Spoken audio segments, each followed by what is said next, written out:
Hello, everybody, and welcome to the second episode of White Line Fever Live. If you're listening on podcast, it's the second episode of White Line Fever Kicks. And if you're watching on YouTube, I won't explain it, but it's the 22nd episode of White Line Fever Kicks because we had 20 of them in 2016, which were produced by the Sydney Morning Herald.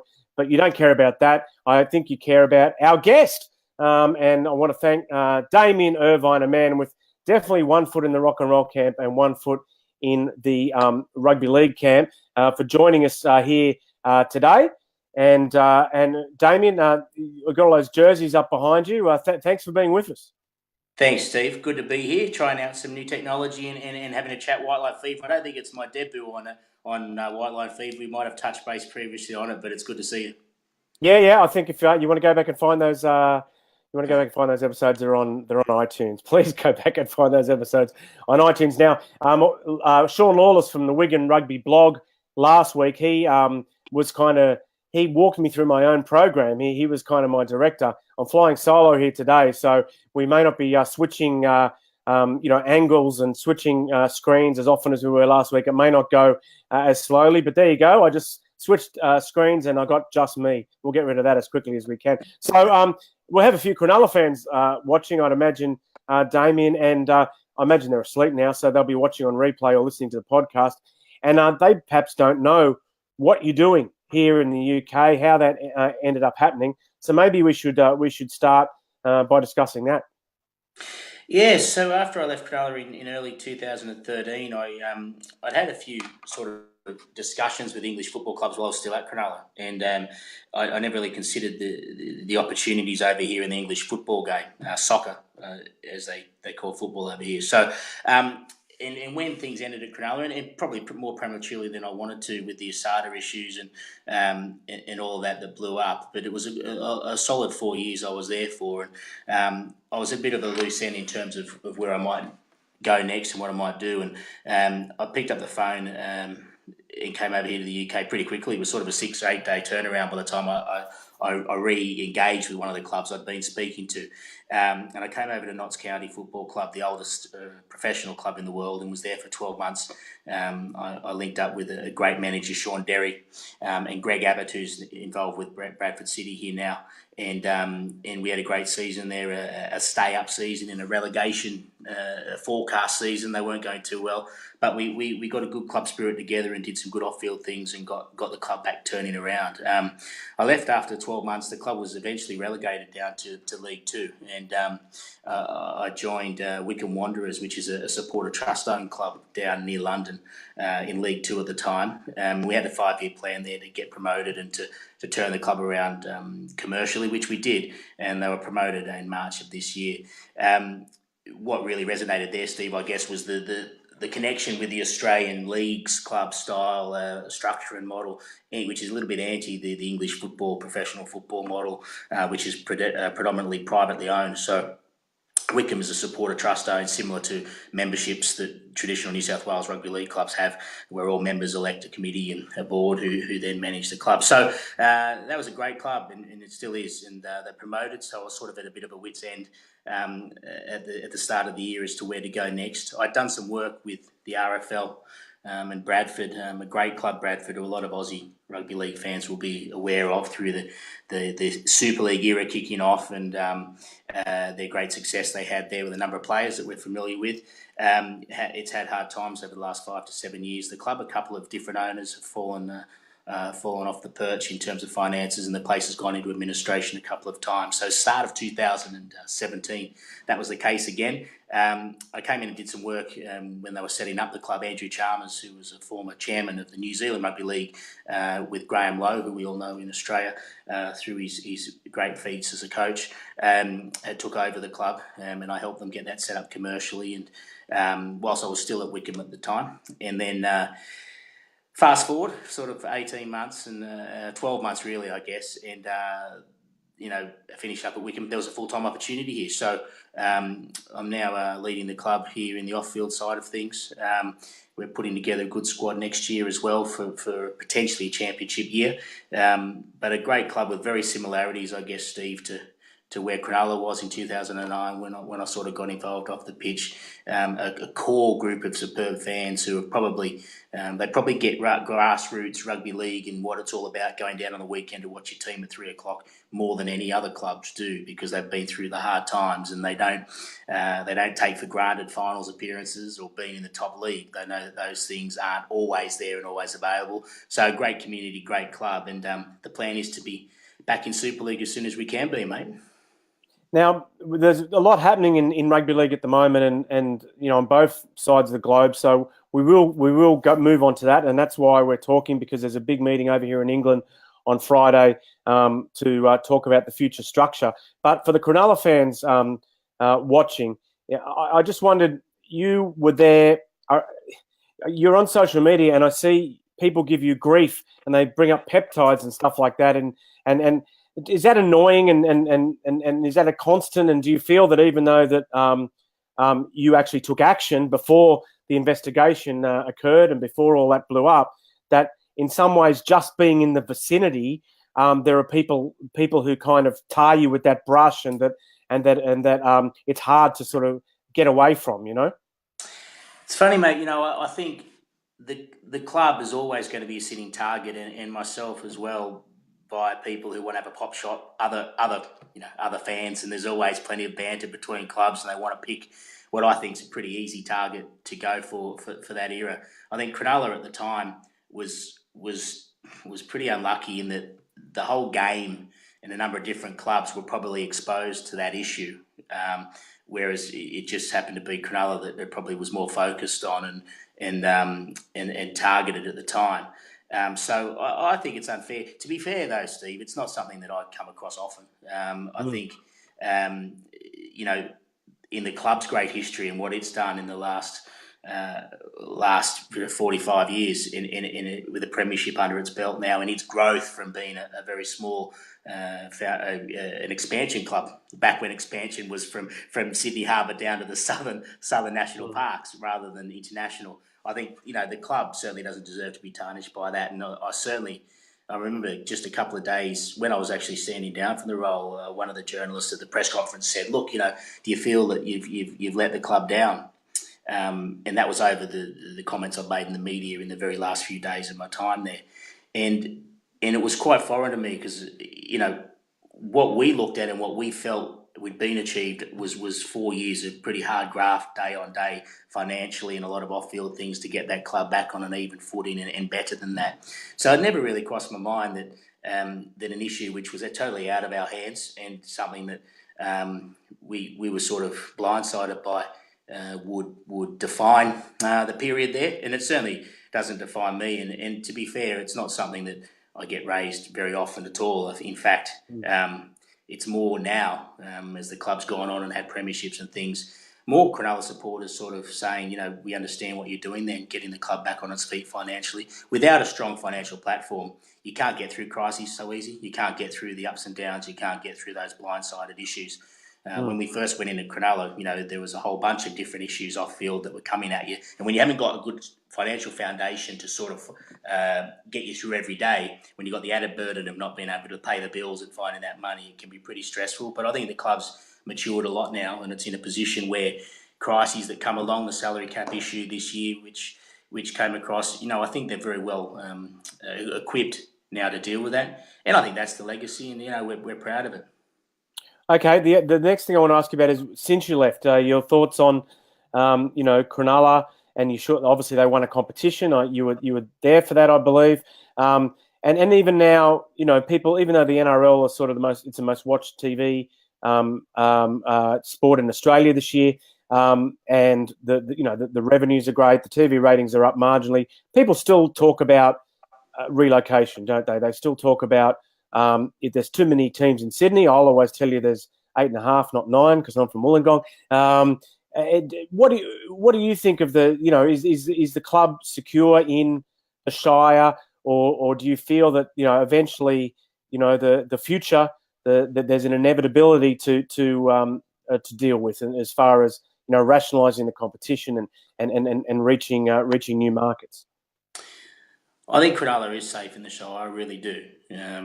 It wasn't always, and hey, a team that I was around did a lot of hard work to make sure that its destiny is in its own hands. I've always agreed with you, and I've always taken the position that we're a very Sydney-centric competition, and I think the strength of the competition has been shown outside of Sydney in the last decade to 15 years. That said, I was a Cronulla boy, I'm a Shark, so I wasn't going to be one putting our hand up for relocation, even though I think generally and in principle there were too many teams in Sydney. And I think if you'd asked Nick Pappas or Dave Trodden or a lot of other people at other inner city clubs, they'd say exactly the same thing. You've got a job to do for your club and your passion, and that's to keep them as solid as you can. And all you can do is take care of what's in front of you. I don't think there's an issue with Cronulla needing to leave Sydney at the moment, mainly, Steve, because I think other clubs in Sydney are doing it tougher financially and finding a tougher model to make sustainable. And I think for all the money in broadcasting in the game in rugby league in Australia we've got at the moment, the balance is still not there. Cronulla has enough money, but it's a challenge for them every year to keep spending in line with other clubs. And that's not going to change, Steve. That's going to keep getting more and more pressure on that. I think the RLPA is very strong in Australia, and so they make sure the players get a substantial amount of the revenues through the game and the broadcast, and I think that's how it should be. But I think there's a lot of money spent ancillary to playing budgets and salary cap, which is sort of like a keeping up with the Joneses scenario. Every club wants to build a high performance unit for $20 million, and every club wants to have any number of off field staff and support staff. And if one coach sees that they've got something that another club hasn't got, or they see a club performing well and they've got 3 wrestle coaches and one doesn't, they want to get that because they feel that's a way to success. So I think we overspend a lot in the game, and I think that there's always a danger of when that revenue changes. And we've got a big issue coming up in world sport, both in rugby league in England and in Australia. But the NRL is most susceptible to it. And that's that these mega TV centralised deals from traditional broadcast partners, they're not going to be there anymore, Steve. And you know that well. The industry knows that well. It's an inconvenient truth, which is really, really starting to squeeze a number of sports. I don't know if we've signed the last biggest centralised TV deal, broadcast rights deal in the NRL, but we've at least done the second last biggest. I can't see it increasing. So we need to be smarter. As far as Cronulla goes, mate, I don't think we're about to move anytime in the near future.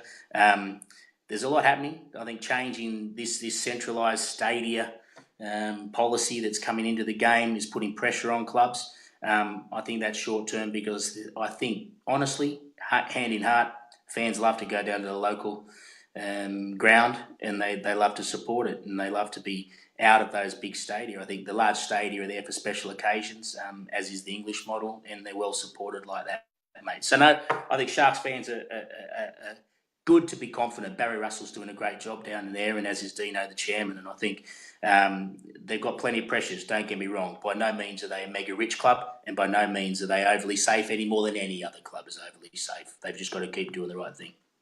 Okay, I'll put you on the spot a little bit here. You're obviously a rugby league man, even though you're working in soccer here in the UK. I've just lobbed here myself with very little to do but twiddle my thumbs. So I've been very aware of the jobs that have been kicking around. There's been a job for the Northern Hemisphere Rugby League International Federation. There's been a Super League CEO job. There's been a Rugby Football League CEO job. And then when Danny Kazanjian moved to the RLIF, there was a job for the RLEF. So I'll ask you this, as a rugby league man living in London, have any of those jobs interested you?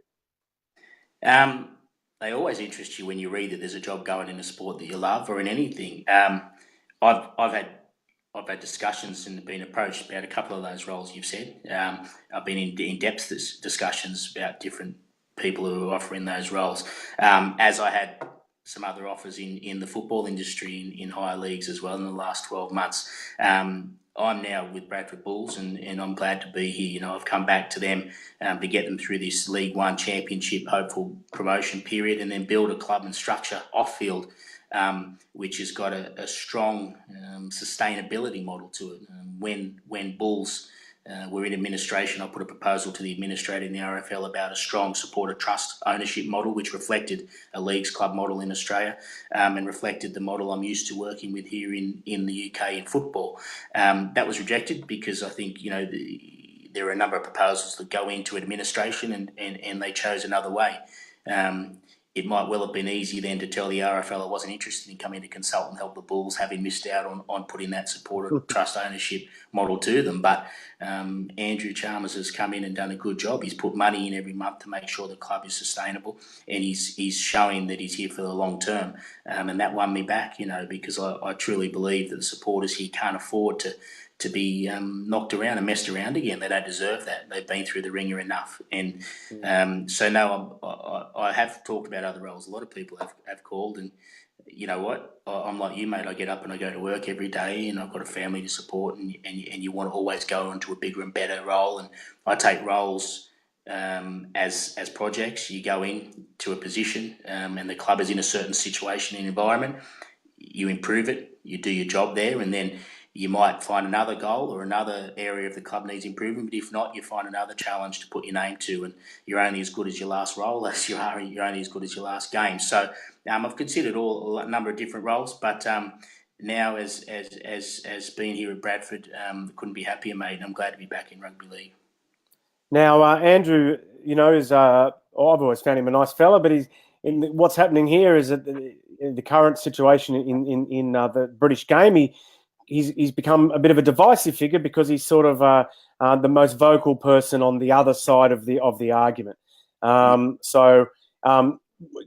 are your thoughts on now? Just I guess to explain to Australian viewers, Super League have set up their own administration. They've got Robert Elston, who applied successfully for one of those jobs. I think he probably didn't have to apply, but now they want a bigger say in the running of the sport in this country. And there's a meeting on Friday where the Super League clubs, with the backing of the RFL, no one's really spoken about that much.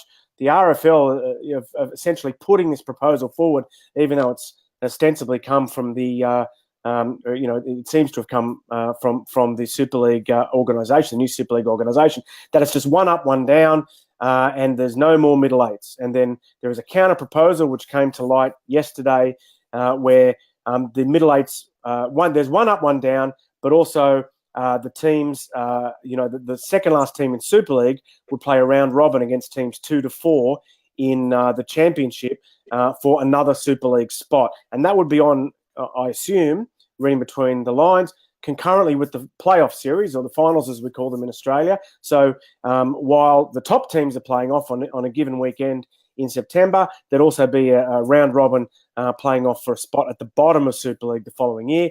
And now today we've had Neil Hudgell, one of the big heavy hitters in Super League, say, well, if our proposal is not accepted, and we've got a question from Simon Cooper coming up in a minute, if our proposal is not accepted, you won't have Super League as a property anymore. So basically threatening to walk away from the rest of the game, a split in Super League. As someone who came from the Australian system, where there's no way that Wynnum Manly can ever play to go up, or Newtown can ever play to go up to the NRL, and now you're with one of the clubs who's in that very position, Bradford are a big property in a lower division. What do you think should happen on Friday, and what do you think actually will happen? Well, mate, I mean, first and foremost, I think it's disappointing for a game we both love, mate, and we both know. I think we're fair to say we're both pretty supportive of international and expansion and the game wherever it's played. I think it's disappointing that it's come to this far. I mean, ructions started probably this time last year when the entire game, I think it's fair to say, and then when I say that, I mean Super League, League One and Championship clubs and the association clubs, sought change, and they put a vote of no confidence into the administration of the RFL. And as a result of that, Nigel Wood moved on prior to Christmas. Nigel you talk about divisive figures, certainly Nigel is one of those. I think when you're CEO of any organisation, ask Dave Smith, ask Dave Gallup, ask Todd Greenberg, you're going to be divisive. But what happened when they removed him was there was there was a vacuum then of stability and power in the front. And they haven't replaced Nigel, the board of the RFL, until only recently, last month, when they installed Ralph Rimmer, who was Nigel's assistant for a long time. I shouldn't say assistant, COO, so second in charge. Mm. And what's happened in the interim in those 10 months or so that there hasn't been a formal long-term permanent CEO is a whole bunch of stuff. Everyone's had an idea in the game. The game is split into Super League versus the rest, and proposals have been made, as you said, to hasten change. Now, change is great, Steve, and I've got no problem with change. I think the game needs change, and you always got to be looking to get better. The process around this change, because of the lack of that structure and leadership, I think, and I think anyone who's reasonably looking at this objectively can say has been poor from the game. And I put the whole game in that basket. It's a shame. Supporters are turning up, paying their 20 quid to get through the gate every day, driving miles around to watch their teams, and they have to look at these people and saying, what are you doing? Why are you so divided? So what's happened is the Super League have said we want change, and for whatever reason they're entitled to say that. But I think they started coming out with change early on without having brought the rest of the game and consulted the game in, and that immediately created a divide because the lower league club said, "Hang on, you're making statements about things that you'll say will happen, will be fact, when the whole game needs to vote on this." So really, very quickly put a fighting line down the middle of the argument, and straight away people started to get on one side or the other. Where it is at the moment is there's a meeting going on Friday.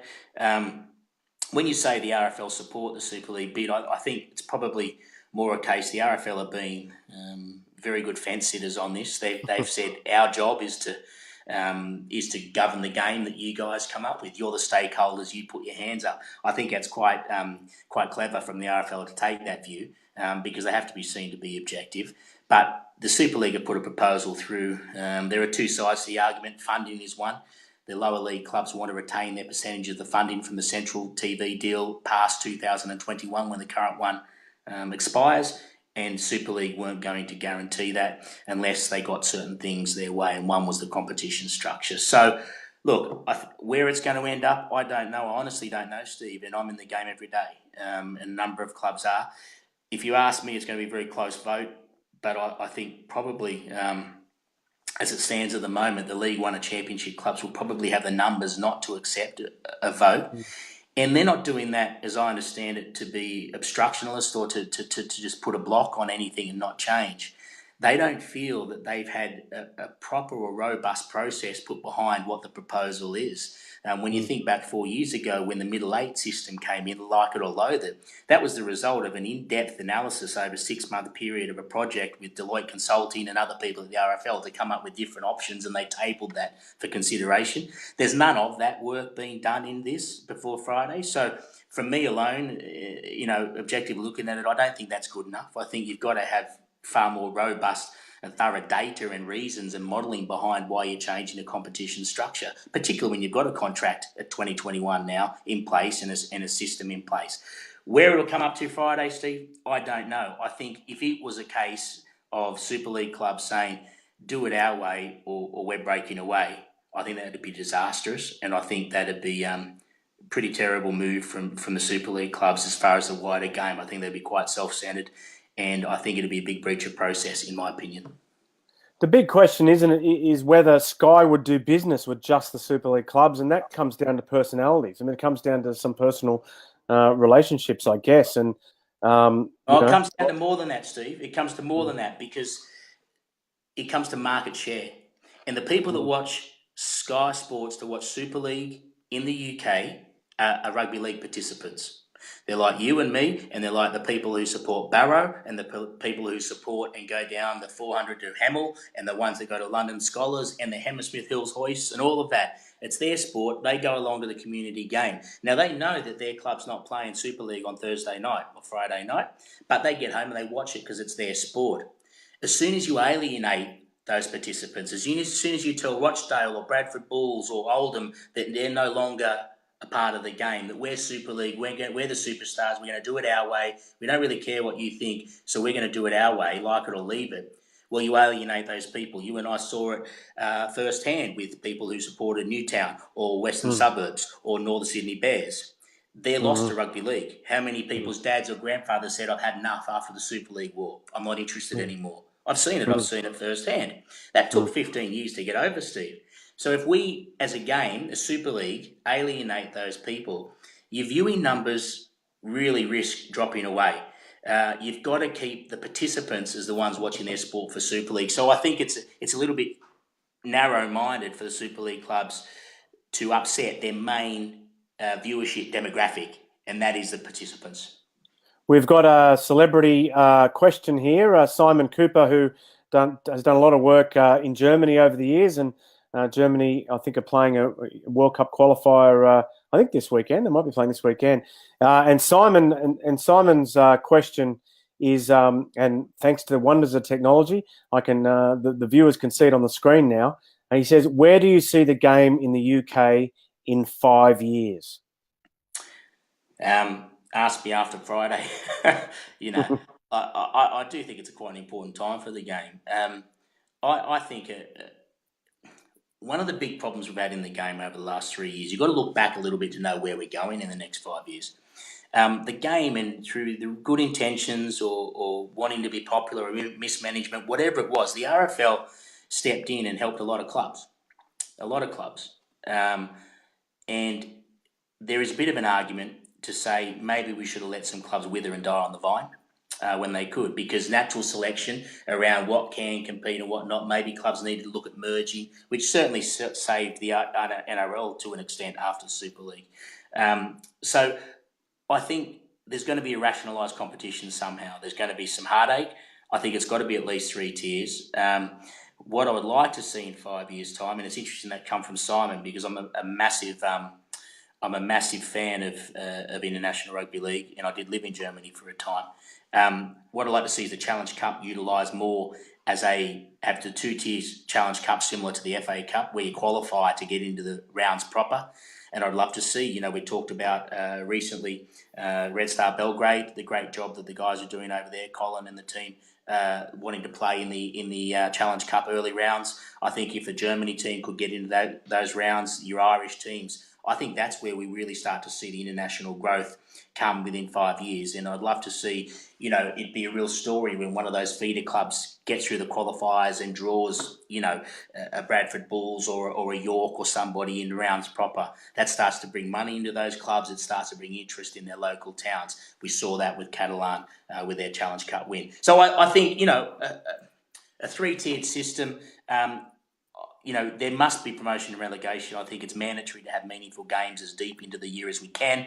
And I'm saying that from someone who's here to sell season tickets and to get people through the gate. I think as a fan, I always love the game to be meaningful. So you can't have too many dead rubbers during the year. One of the things in English football, which I know very well, is if you're in mid-season, mid-table mediocrity come February, March, you have a very hard time in getting your fans through the gates. So you've got to have promotion, relegation. I think we'll see that. How many up and down remains to be seen. But one of the big words that people use is licensing. I don't think the game in England yet is mature enough for licensing. I don't think we've sorted out our stuff well enough. I don't think we have enough critical mass commercially to do that yet. And I think that's at least 5-10 years away. Okay, we've got another question here from Maggie. Let's see what Maggie has had to say. She says, "Do you think the number of games should be reduced to improve quality, and Sky should show them all so they get as many games as they want for the TV deal? More, in fact. No need for loop fixtures, better quality, free weekends, internationals, etc." I like the point that the reason we can't shorten the season is because we have to provide as many games, a certain number of games to Sky, but we're providing the games so they're warehoused, so they're not shown, and they're not. What's more, they're barred from being shown by other telecasters. So it is an interesting thing, isn't it? We're slaves to provide product to someone who throws away whatever 4/6 or 4/8 of that product every week. They throw it in the bin. They don't show it, and they warehouse it. I totally agree. That's an excellent question, Maggie. It is bang on. Look, we've had it in Australia. All of these things we're talking about are symptoms of the negotiation period between the governing body at the time and the TV deal.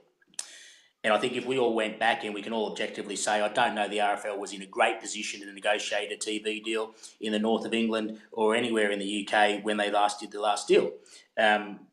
It's not as large a sport as is in dominance of market as the NRL is or the AFL in Australia. So what we've got this deal, and the money is the big one, because clubs want the most money, split the money. But what's not been negotiated in there is an anti-siphoning clause, Steve. You and I are familiar with it from the cricket back in Australia, whereas if a sport of national interest or something has been bought by a commercial network and they choose not to show that game live, anti-siphoning laws mean that they've got to give it to somebody else, let somebody else show it. I think I'd like to see something like that in Sky's deal for the next NRL. Even better, I'd like to see him show it. I still can't believe. I mean, I'm spoiled, mate, like you are, Steve. I'm just used to being able to put on Fox at home and watch any game live on the NRL. It's scheduled, so you can sit at 3 o'clock on a Sunday. You can watch at 5:30. The time zones are all in place. I'm used to doing that. I think in this day and age, we have to see all the games.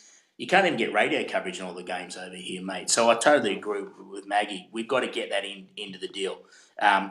Thankfully now with streaming, with people like yourself, Steve, there's a number of media partners out there now that are doing streaming of games. The RFL are helping out now in terms of getting their Our League application where they're allowing streaming to come in. They showed York Oldham last week and they're showing other games. I think that will open up, but the sooner the better, mate. We've got to see live games. That's fundamental.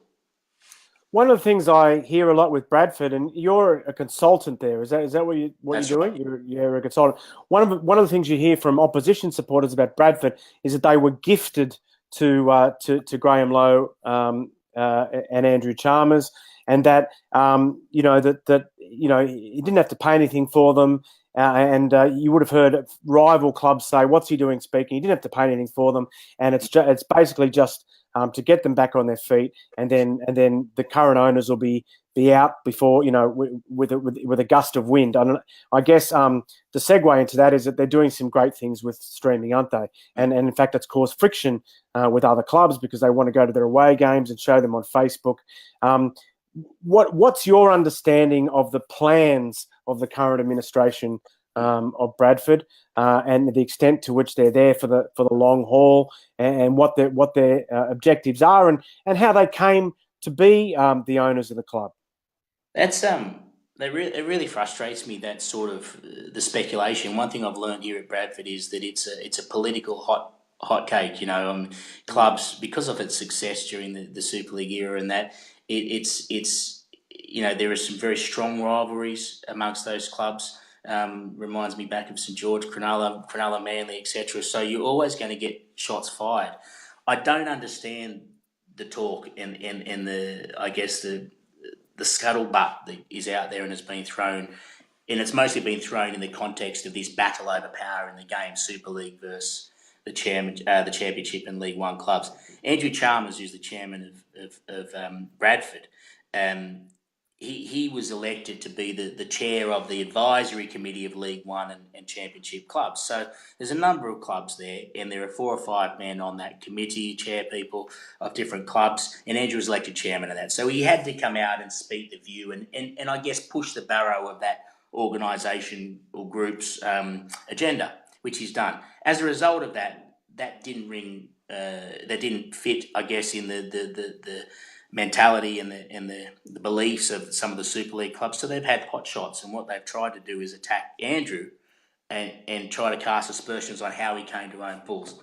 Steve, I don't know how he came to own Bulls. As I said to you earlier, I was happy to be promoting a different model potentially to the administrators at the time. If anyone has cause to probably feel hard done by that model wasn't taken up by the RFL and the administrator, I would be one of those people, because a rival bid, if you wanted to put it that way, won the club. In terms of saying it was gifted or whatever, I can't see the why in that. Anyone who accuses the RFL of giving the club to Andrew and Graham, why, would be my question. What on earth would the RFL gain, or Andrew or Graham gain from that? And I can tell you why. Rugby league clubs that are in administration, or any football clubs that are in administration, they're rarely purchased for a few million quid.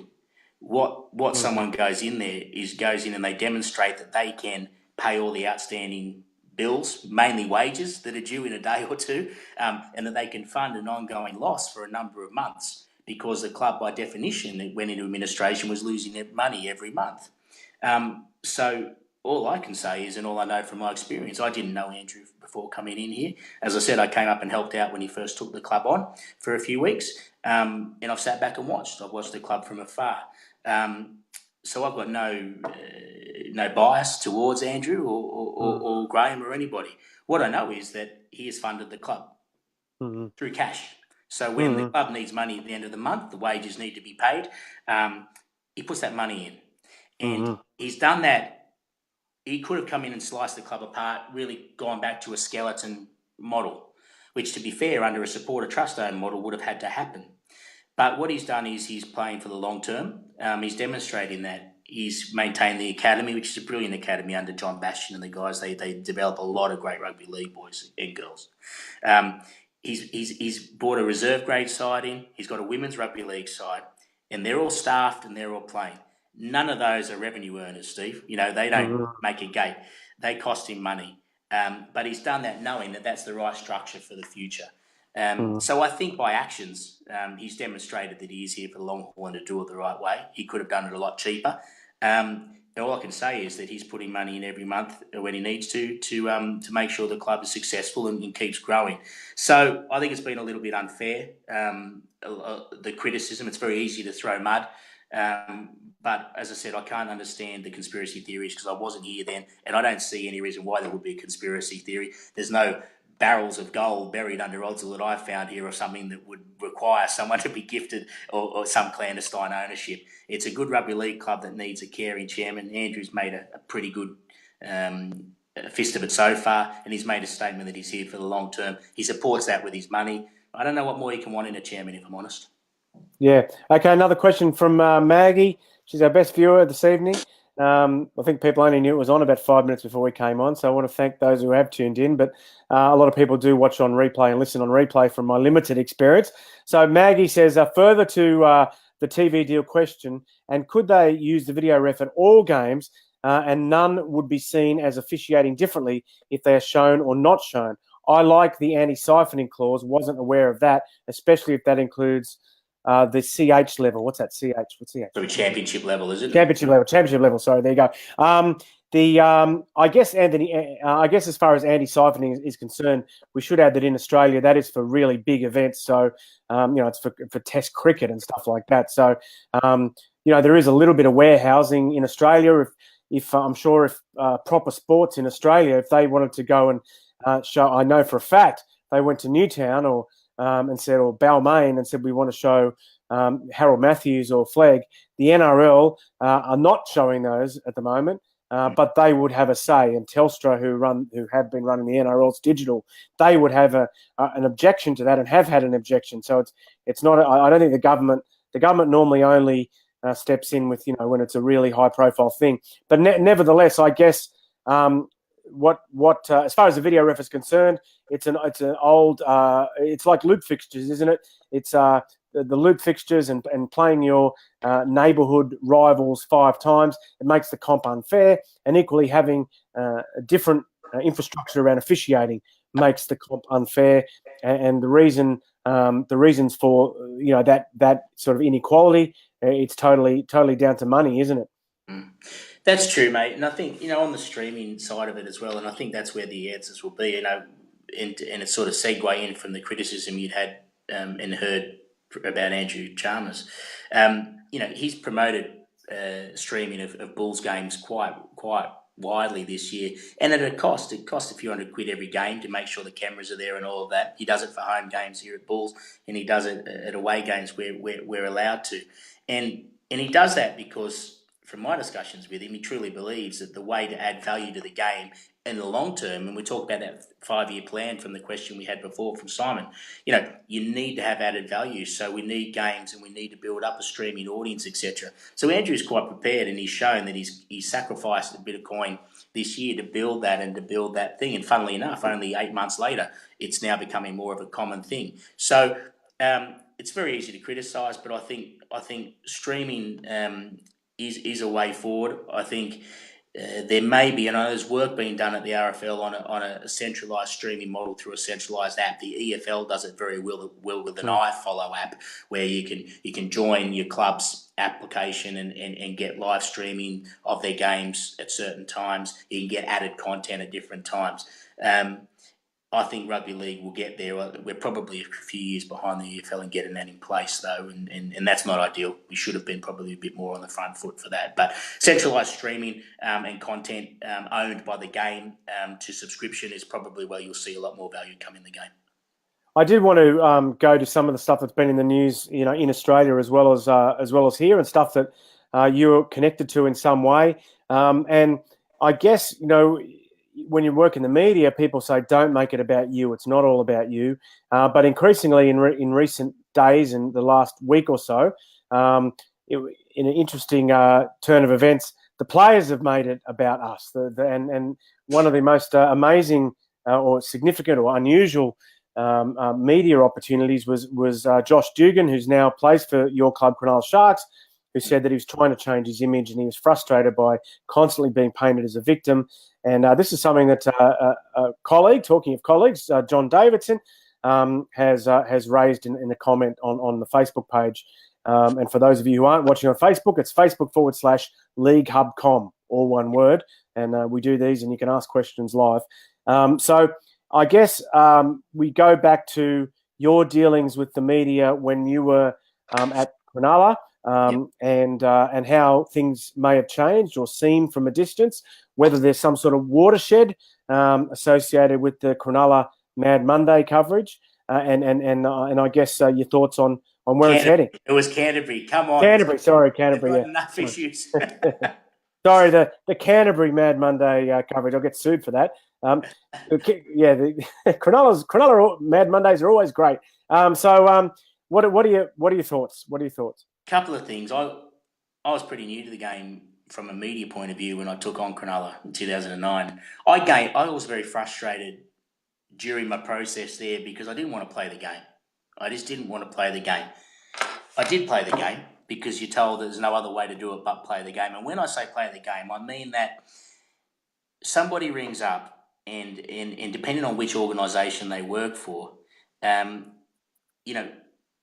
I used to have a rule. I would never lie to you. If you ask me something, I'm either going to say, I can't comment on that at the moment, but I won't say it's not happening if it is happening, But what would happen is someone would ring up with a story or go fishing and you wouldn't comment. Someone would find out the story from other sources later on that day and go to press the next day. And the initial person would ring and say, you didn't give me the story.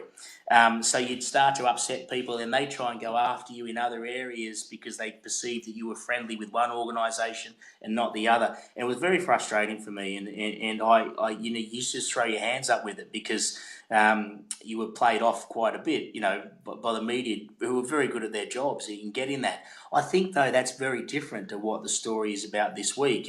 And that's just par for the course. That's just media management. And things have changed a lot now where clubs are putting out their own content anyway. So, I was probably there a little bit prior to when you could be your own news organisation. You really had to, I guess, the papers were the people breaking the stories.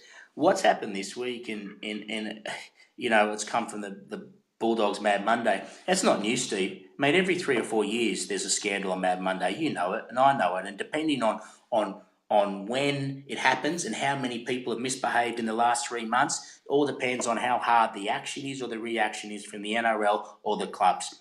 There are people such as Joel Monahan whose whole career in life changed because a silly photo was taken just at the wrong time because the game was fed up with off-field atrocities, which was the term that was used. At Cronulla, we had Brett Seymour or different players that just so happened to be walking drunk down the mall and photographed, but it came on the back of 3 or 4 instances at other clubs where the game said enough's enough, line in the sand.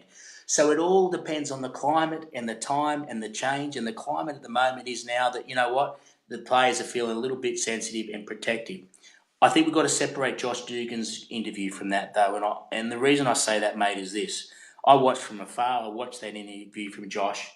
I don't know Josh Dugan. He came to the club after I was there. What I saw on that press conference was in hindsight, if I think the media manager, Rob Willis, a great guy, in hindsight, I don't think he would have put Josh up there if he'd known where Josh was at mentally and emotionally. I saw a guy there who had recently gone through an issue where there was a young lad that he'd supported through charitable cause or for the right reasons who passed away. That's what I saw, and I saw him very emotional and sensitive to that.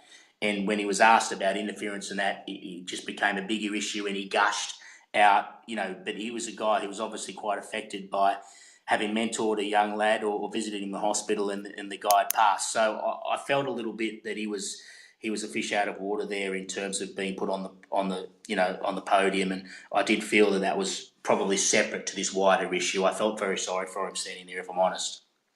Okay, Damian, putting your Bradford hat to go with your polo on. What if the apocalypse happens? What if Super League go back to Sky and the other broadcasters and negotiate a new TV deal on their own and try to take all the money? What happens on the Monday at Bradford when you get into work and your chairman Andrew Chalmers is waiting for you, or maybe you beat him into work, and you discuss how you're going to survive this apocalypse, how the clubs, how the grassroots game in this country is going to survive. I mean, what is the next step? Do the Super League clubs get booted out of the Challenge Cup? What happens with releasing players for internationals? What TV deal does the RFL do? Who do they do it with? Do they jump the shark and go straight to streaming, or do they go to? Could they be on an opposing network to Super League? Could the fixtures be up against each other? Do they throw their? Toronto aren't even going to this meeting. They're trying to stay out of it. Where do they go? If they go up to Super League, but they are still not at the meetings and not in either camp. What happens to them? I don't know if you've got a crystal ball in front of you. You seem to be leaning on something. What happens if the apocalypse happens? What happens if we have a schism? I generally would fear. I'd fear for the game in a lot of ways. What happens is we need to see what the RFL's got to say about that. They're the be-all. They are the custodians of rugby league. They're the governing body of rugby league in this country. They've got the table at the international game. They've got the relationships with the NRL and all the other bodies around the world. That's when the RFL needs to come in and sort it out if that schism happens. I can't see our game's not big enough to survive a World Series cricket split, Steve. We haven't got the revenues around, and we will be so dividing our supporter network and the participant network in this country, which is rather geographically small in terms of where rugby league is played. It'd be a big crisis, mate. And I think that's what I got back to earlier, is that we've gone 10 months to get to a point where we're even talking. We're even talking about a split in the game. What a shame. What a shame that is. And, I think we've seen pain. We've seen the pain in Super League before. I was on the committee involved with the Rugby League Commission changeover that Michael Searle led so well back in 09 and 10. There's collateral, mate. We can't throw around words like we'll split, we'll do it our way and leave and walk the game lightly. They're pretty serious. They're fighting words. They really are, and they're being said, I believe, without due consideration of the whole game. Because, in my opinion, to split the game in that way and there's a few Super League clubs to run off with it and try and do their own deals and that, I think that's slash and burn stuff. That's saying we can't have it our way, so we're quite prepared to affect the game detrimentally as a whole so we get our way. Now, that's not how you operate, in my opinion, mate. That's not for the game as good.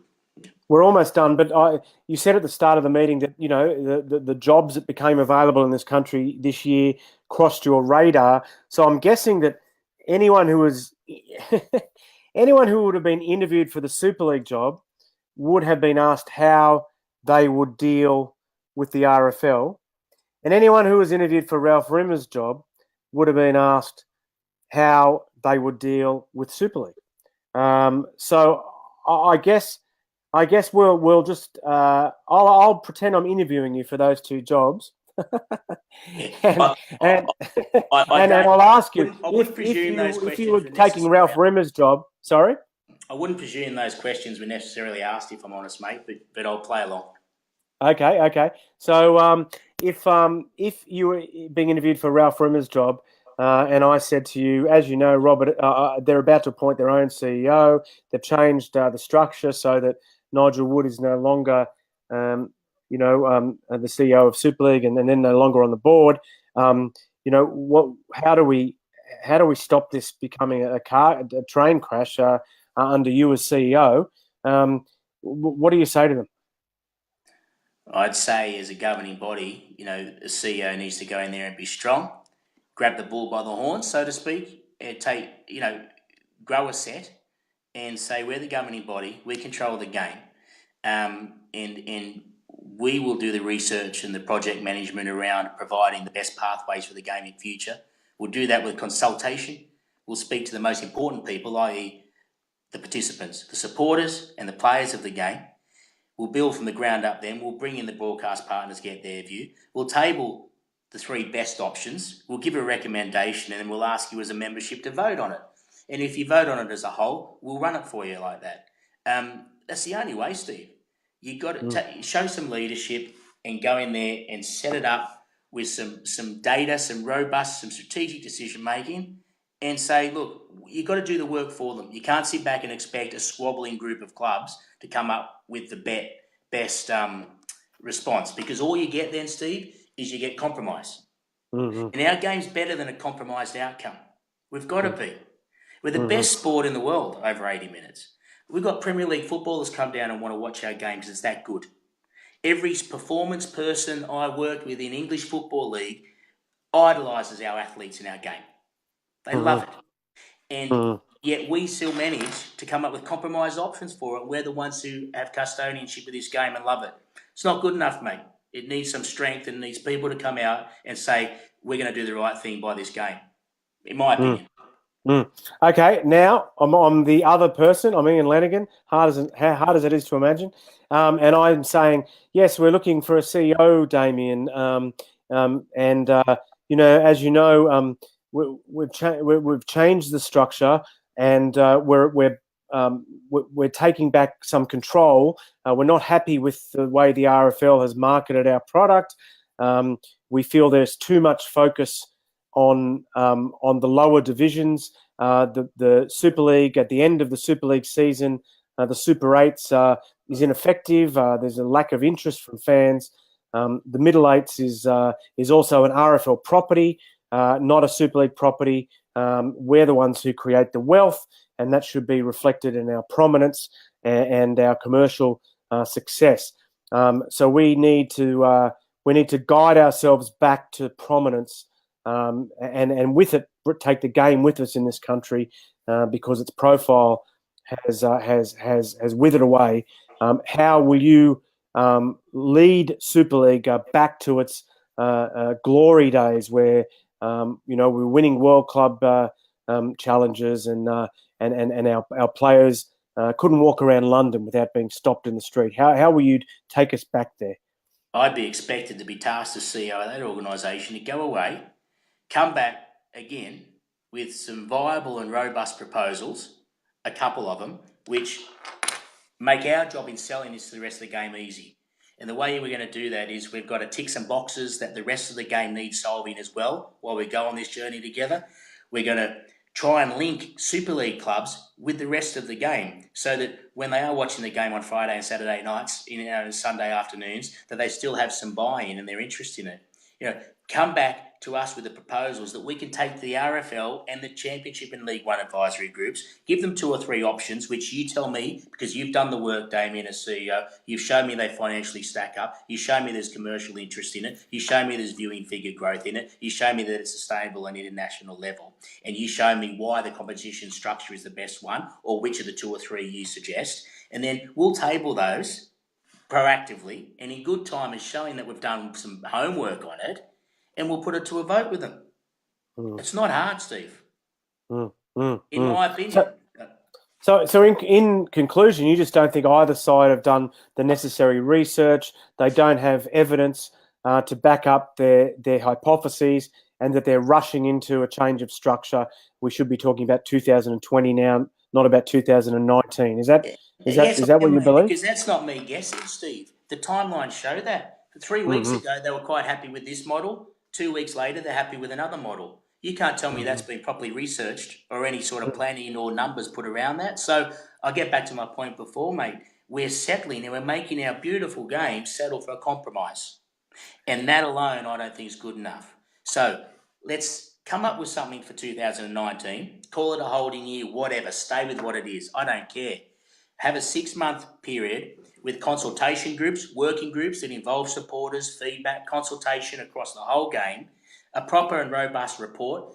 Rob Elston's the right man to table it. Ralph Rimmer should be at the table with it. They should do a dual report on their view on where the game's going, what it is, what the numbers are, and what the ideal models are. Then bring that to the table at this committee group and have them vote on it where they're furnished with some numbers.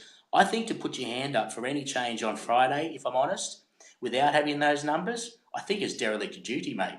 Because it's a Brexit scenario. You're being asked to stuff that you don't know the answer to, and you're going to vote for the future of the game, for your club's membership and all that. I just don't like it. It's too reactive, and it's not proper governance, mate, and it's not good enough for a sport of our standing. Yep. Okay. Now, I'm going to let you go now. You said you've got to go do some exercise, and so do I. And I've got to count some Toronto Wolfpack singlets because I'm now in the merch game here at Mascot Browns, and just got these. It's the Super 8s. If they might be the last Super 8s as well as the first Toulouse Super 8. So these have just come in this week. MascotBrowns.com. Toulouse Super 8s T-shirts. Damien, I'll let you go.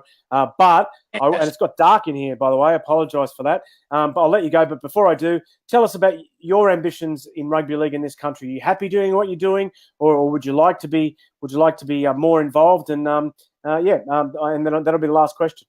No, not. Look, I've put my hand out to Mark Foster and guys at the RFL to get some EFL model style working groups and committees from people around clubs to work on. I'll be happy to go in and help them there on some commercial stuff.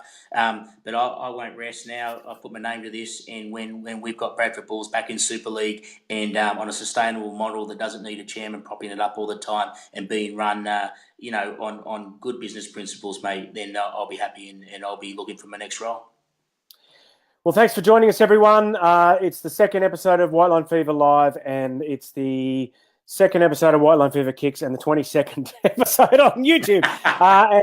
And the second, I think it's probably the second time Damien's been on the program. Some really good stuff there. And thank you, everyone, for watching. And we'll be back at some stage next week. And good luck with the. What are you doing right now, Damien? You're going to go. What are you going to do? Going to run around the stadium up and down some steps and get fit, mate, because I've let myself go. You know they call Wembley the Odsel of the South, don't you? Okay, good night. See you guys. Bye.